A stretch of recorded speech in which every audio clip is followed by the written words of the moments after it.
Job chapter 9. Then Job replied, "Indeed, I know this is true, but how can a mortal be righteous before God? Though one wished to dispute with him, he could not answer him 1 time out of 1,000. His wisdom is profound, his power is vast. Who has resisted him and come out unscathed? He moves mountains without their knowing it and overturns them in his anger. He shakes the earth from its place and makes its pillars tremble. He speaks to the sun and it does not shine. He seals off the light of the stars. He alone stretches out the heavens and treads on the waves of the sea.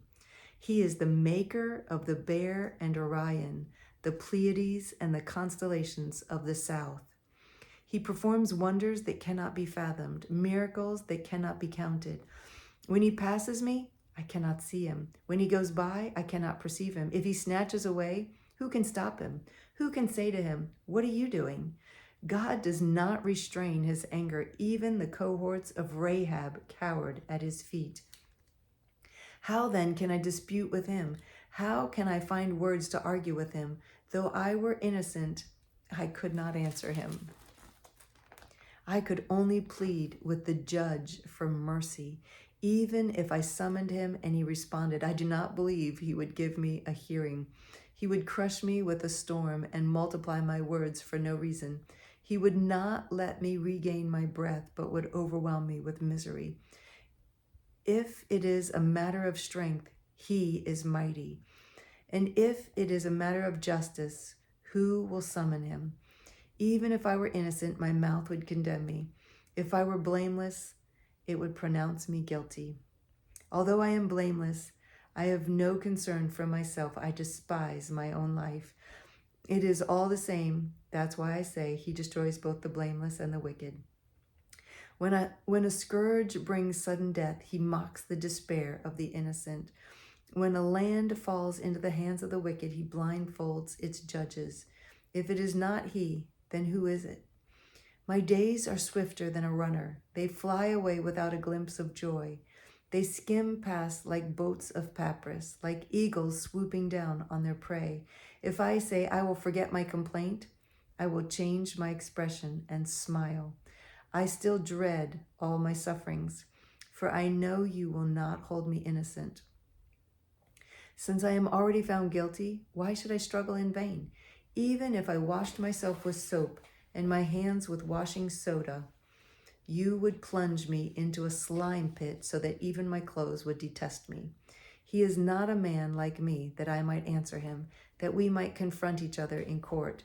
If only there were someone to arbitrate between us, to lay his hand upon us both, someone to remove God's rod from me so that his terror would frighten me no more. Then I would speak up without fear of him. But as it now stands with me, I cannot. Chapter 10.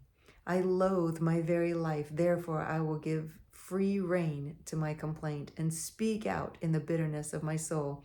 I will say to God, do not condemn me, but tell me what charges you have against me. Does it please you to oppress me, to spurn the work of your hands, while you smile on the schemes of the wicked? Do you have eyes of flesh? Do you see as a mortal sees? Are your days like those of a mortal, or your years like those of a man, that you must search out my faults and probe after my sin? Though you know that I'm not guilty, and that no one can rescue me from your hand. Your hands shaped me and made me. Will you now turn and destroy me? Remember that you molded me like clay. Will you now turn me to dust again? Did you not pour me out like milk and curdle me like cheese, clothe me with skin and flesh, and knit me together with bones and sinews? You gave me life and showed me kindness, and in your providence watched over my spirit. It's interesting that he talks like he knows how he was made before he was in his mother maiden. Did you pour me out like milk and curdle me like cheese, clothe me with skin and flesh, and knit me together with bones and sinews? It's like he knew how he was made. But this is what you concealed in your heart, and I know that this was in your mind. If I sinned, you would be watching me and would not let my offense go unpunished. If I am guilty, woe to me. Even if I'm innocent, I cannot lift my head, for I am full of shame and drowned in my affliction. If I hold my head high, you stalk me like a lion and again display your awesome power against me. You bring new witnesses against me and increase your anger toward me. Your forces come against me, wave upon wave. Why then did you bring me out of the womb? I wish I had died before any eye saw me. If only I had never come into being, or had been carried straight from the womb to the grave. Are not my few days almost over? Turn away from me so I can have a moment's joy before I go to the place of no return, to the land of gloom and deep shadow, to the land of deepest night, of deep shadow and disorder, where even the light is like darkness. Chapter 11. Then Zophar, the Naamathite, replied, Are all these words to go unanswered? Is this talker to be vindicated? Will your idle talk reduce men to silence? Will no one rebuke you when you mock? You say to God, My beliefs are flawless and I am pure in your sight.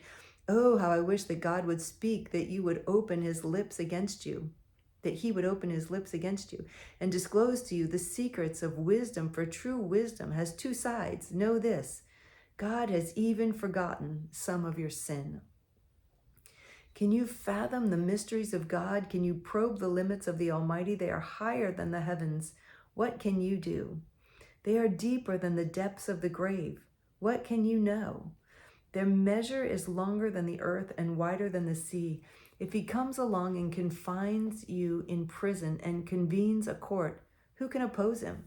Surely he recognizes deceitful men, and when he sees evil, does he not take note? But a witless man can no more become wise than a wild donkey's colt can be born a man. Yet if you devote your heart to him and stretch out your hands to him, if you put away the sin that is in your hand and allow no evil to dwell in your tent, then you will lift up your face without shame. You will stand firm and without fear. You will surely forget your trouble, recalling it only as waters gone by. Life will be brighter than noonday, and darkness will become like morning. You will be secure because there is hope. You will look about you and take your rest in safety. You will lie down with no one to make you afraid, and many will court your favor. But the eyes of the wicked will fail, and escape will elude them. Their hope will become a dying gasp. It's interesting because some of the things his friends say sound right, and some of the things Job says sound wrong. But what God says is that his friends spoke wrongly of him. So it's interesting to read this with that word in mind of what God said. So we'll pick up tomorrow.